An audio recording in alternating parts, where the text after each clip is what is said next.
नमस्कार साथियों, मैं योगेश जोशी और हमने डेली एमसीक्यू सीरीज चालू की है जिसमें कि हम राजस्थान जीके के ऐसे एमसीक्यू जो कि पुराने एग्जामों में पूछे जा चुके हैं उनको हम रोजाना डिस्कस करते हैं। तो आज के जो प्रमुख एमसीक्यू है वो देख लेते हैं। तो सबसे पहला प्रश्न है, निम्नलिखिट में से कौन सा युग्म सुमेलित नहीं है। ठीक है, सुमेलित नहीं है वो बताना है। तो विजय सिंह पथिक वो कौन सी जेल में थे? टोडगढ़ जेल में रखा गया था, तो ये सही है। अर्जुन लाल सेठी को कौन सी बेलूर जेल में रखा गया था? ये भी सही है। केसरी सिंह बारट को हजारीबाग जेल में रखा गया था, ये भी सही है। जोरावर सिंह को बरेली जेल में नहीं रखा गया। ठीक है, तो ये कथन गलत है। तो बरेली जेल में किनको रखा गया था? वो थे प्रताप सिंह बारट को रखा गया था बरेली जेल में। तो कौन सा सुमेलित नहीं है बताना था, तो इसका आंसर हो जाएगा डी। तो बरेली जेल में किनको रखा गया था? प्रताप सिंह बारट को। अगला प्रश्न है, राजस्थान महिला परिषद की स्थापना कहाँ हुई? उदयपुर में हुई। कब हुई? 1947 में हुई। और इसकी स्थापना किन्होंने की थी? वो की थी शांता त्रिवेदी ने। तो राजस्थान महिला परिषद की स्थापना 1947 में उदयपुर में शांता त्रिवेदी ने की।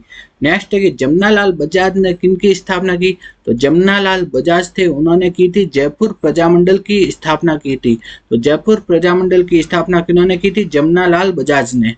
नेक्स्ट देखते हैं कि 1857 के विद्रोह के समय ठाकुर कुशाल सिंह ने किस जगह विद्रोहियों का नेतृत्व किया?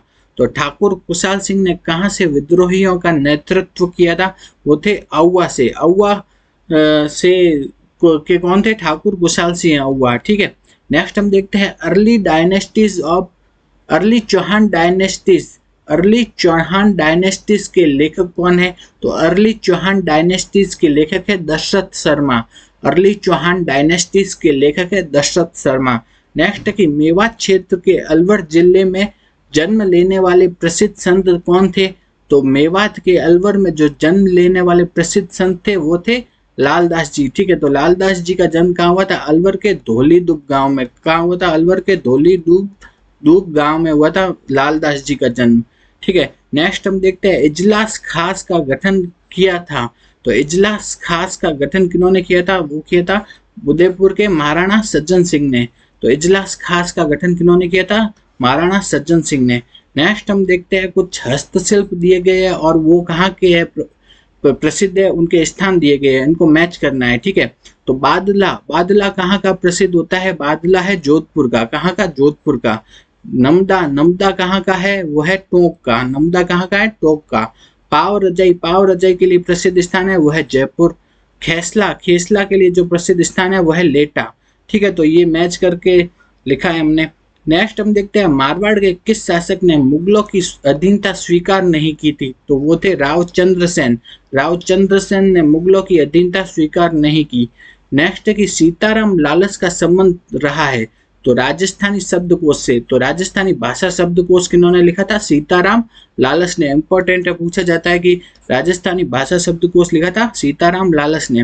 नेक्स्ट है, जैसलमेर के भाटी राजवंश की कुलदेवी कौन है? तो जैसलमेर के भाटी राजवंश की जो कुलदेवी है उनका नाम है स्वांगिया माता। तो जैसलमेर के भाटी राजवंश की कुलदेवी है स्वांगिया माता।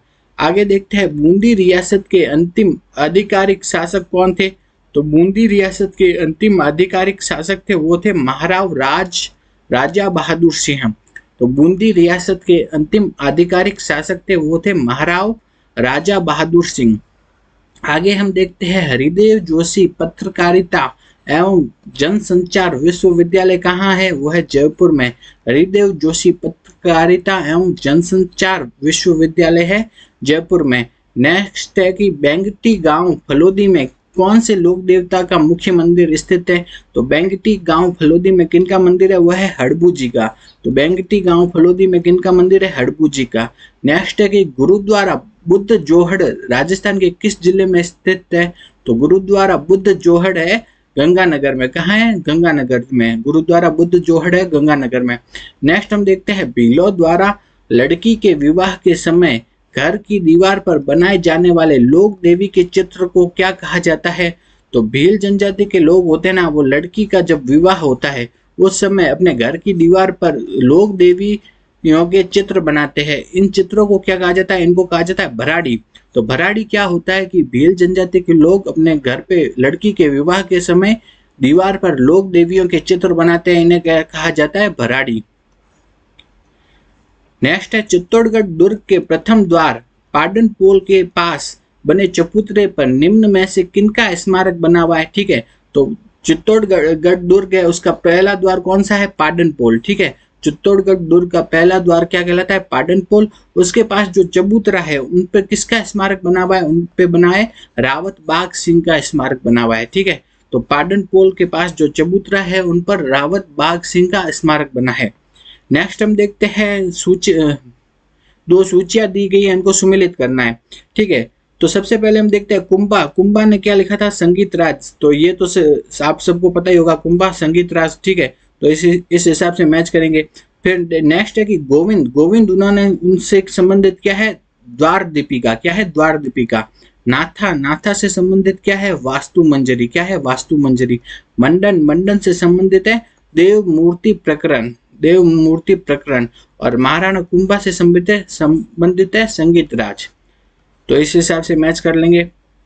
नेक्स्ट है कि लोक कथा देवनारायण जी की फड़ के गायन में कौन सा वाद्य यंत्र प्रयोग में लाया जाता है। तो देवनारायण जी की फड़ गाते समय कौन सा वाद्य यंत्र उपयोग होता है, वह है जंतर।